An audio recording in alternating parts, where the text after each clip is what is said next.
flex them out because you're now taking people that are holding tickets for a night game and tell them, oh, come during the day. Yeah, that's one of the caveats, I guess, now with that they, if they're going to flex a team in, then somebody's got to move out. So they'll announce like, oh, it's a 1:00 game now instead, and just screw up everybody's mojo. But it's not going to make it much of a difference.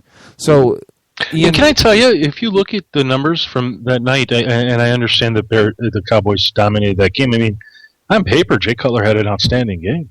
Well, yeah, because the Cowboys went and played soft coverage because they had the game in hand. You know what I mean? It's one of those things where numbers are misleading.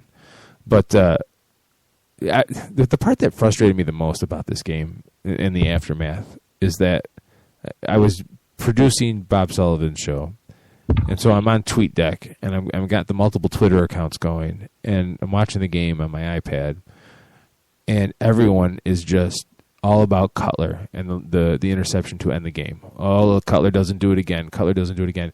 Nobody, not a single soul except for me, brought up the fact about Matt Forte's critical fumble at the beginning of the third quarter.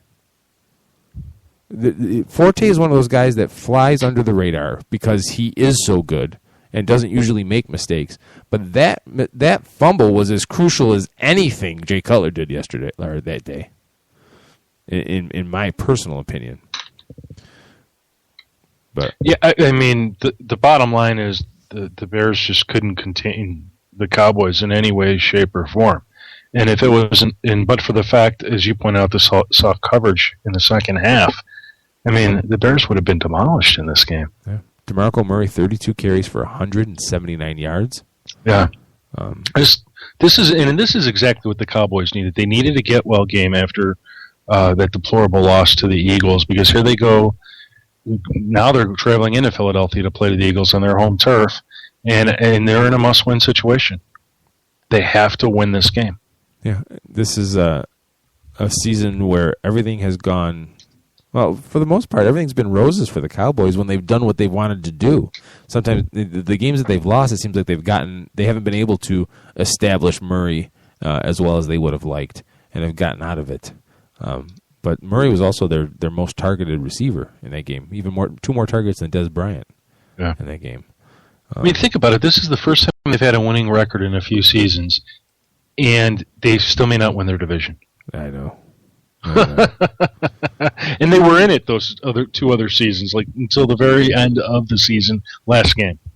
So let's jog over to the NFC East division leader, and that is the Philadelphia Eagles, and their loss to the Seattle Seahawks yesterday, 24-14.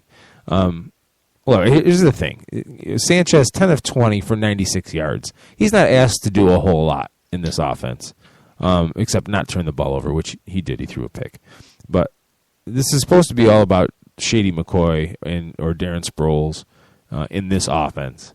And LaShawn McCoy in the Eagles didn't get it done. 17 carries for 50 yards. Are we seeing Seattle hit their stride and march into the playoffs exactly where they want to be? I think we are. They're getting healthy at the right time. They're playing great defense at the right time. Their offense is clicking when it needs to be clicking. And in special teams. I mean, their special teams has been outstanding. And so right now, they've got 3 games left. I believe they're all against division opponents. And if they run the table, they control their destiny, and they can have home field advantage through the NFC Championship. And if they can do that, they should be punching their ticket to second Super Bowl. Yeah, they just seem to be playing downhill on roller skates right now, doing what they want, all the momentum. Now that, my friend, is a great analogy. You have a vision of Richard Sherman on roller skates, don't you? Sure, yeah. It's better than me, put it that way. See, now if I was daring, I would ask you what he's wearing in this vision, but I don't want to know. I think I'm better off not knowing. All right, so let's see. We got to talk about Carolina, New Orleans. Yeah, wow. That was probably the biggest surprise of the weekend. Yeah, a loss that big. I mean, New Orleans has not been. The Saints have not been the Saints of old in the Dome. The Sean Payton Saints, anyway, of old in the Dome this year. But for Carolina to hang 17 in the first quarter, another 14 unanswered in the third quarter, And then he had that fight. It just seems like everything's melting down. Is Sean Payton on the hot seat? Yes, I absolutely think he is. And well, let me first let's first say Ryan is on the hot seat. I think he's the first one to go. If anything, I'm a believer that if you're a company man in the NFL, ownership wants to keep you. And I think Sean Payton is that company man. Plus, they've had so much success under his direction to date that I think he'd be tough to get rid of. But I don't think that defensive coordinator Ryan would be. Oh, I always want to say Rex, but what's the Rob Ryan? Rob Ryan, thank you. You look at the stats here. Drew Brees, 29 of 49 for only 235 yards, 1 touchdown, 1 interception. The running game, they always do a next man up philosophy as far as their running game. 17 carries total for 92 total yards, no touchdowns. For the Panthers, Jonathan Stewart, he had a 69-yard run, kind of bloats these stats a little bit, but 20 carries for 155 yards. Cam Newton rushed 12 times for 83 yards. He also went 21 of 33 throwing for 226, 3 touchdowns, no picks. Greg Olsen, by far his leading, the focus of his attention, 11 targets. The next most targeted player had 5, 10 receptions for 72 yards and a touchdown. Games like this drive Panthers fans crazy. Because if they can go in and perform like this, if they find a way to do this for 16 games, this team could be considered, I'll say it, a contender. But they don't, for whatever reason. They need to find that consistency. Cam Newton showed what he's capable of in this game. Other games, it just hasn't been there for whatever reason. We call it a lack of wide receiver depth or whatnot.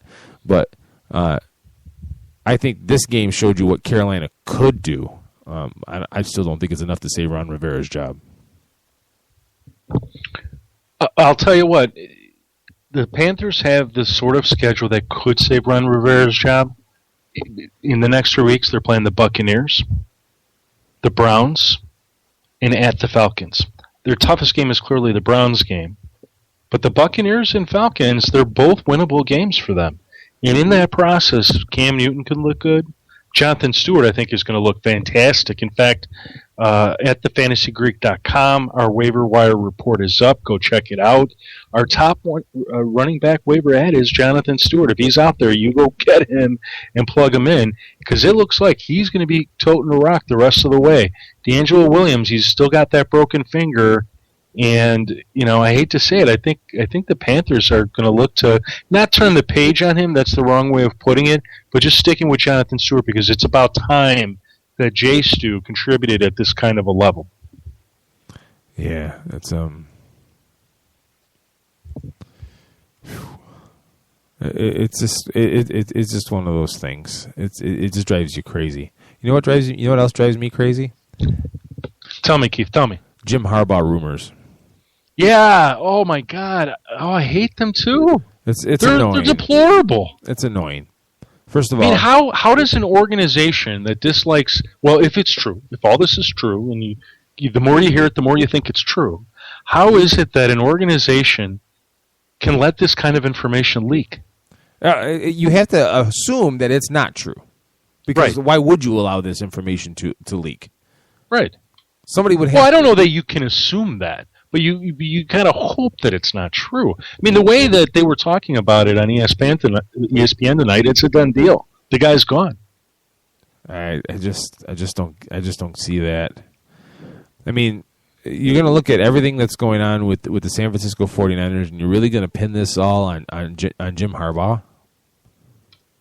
Like how many defensive players have missed times for injuries, suspensions, or beating the snot out of their girlfriends? And I don't think Ray McDonald actually missed any time, but it was just kind of a point as off-the-field distractions. Colin Kaepernick is very quickly showing the world that he is not the NFL quarterback the world thought he was after his rookie year. See, I disagree with that. I disagree with that wholeheartedly. I think he is what he was his rookie year and more than that. But why he's not capable of bringing that out is just strictly beyond me. My take on it is that the film has caught up to him. Defenses know what he can do, and they're game planning to stop him, pretty much. So there's just he has to take. It's on him to make the next step in his development and move forward. That I would agree with. But I still think that he is a great quarterback in the making, or the great quarterbacks inside of him. But it's up to him to get him out, and I can't necessarily blame that on John Harbaugh. Jim, sorry. And let's not take anything away from Derek Carr. 22 of 28 for 254 and 3 touchdowns, showing everybody that anybody that's still mock drafting a quarterback for the Raiders is an idiot. He's the guy at least for another 2 seasons, I would think. Latavius Murray, 23 carries for 76 yards. Darren McFadden, an afterthought, 4 attempts for 5 yards. Which is just, I think McFadden has just been run into the ground with that awful team in his career. It's kind of sad. Yeah, Darren McFadden needs a fresh start. He might have another season or 2 in him, but he just needs to get with another team. I think, it was a mistake on both. It was a mistake on the Raiders' part to bring him back last season. It was a mistake on his part to go back. All right, and so we got time for one more game before we go to break, and then when we come back from the break, we'll talk about next week's games. Guest choice, Jim. What game do you want to talk about? From this past week? Yeah. Oh, wow. Man, that caught me out of nowhere. I love doing that to you. I know you do. And, man, there were just so many good ones.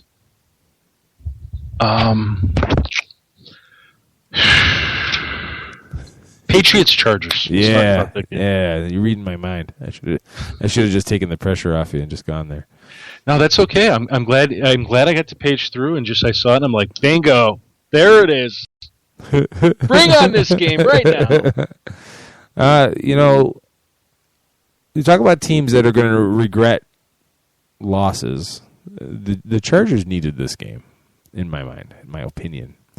And Phillip Rivers goes out 20 of 33 for 189 yards. I mean, you're just not going to win football games in the NFL, especially with the Chargers that don't run the ball. They just don't. 17 attempts for 53 yards as a team.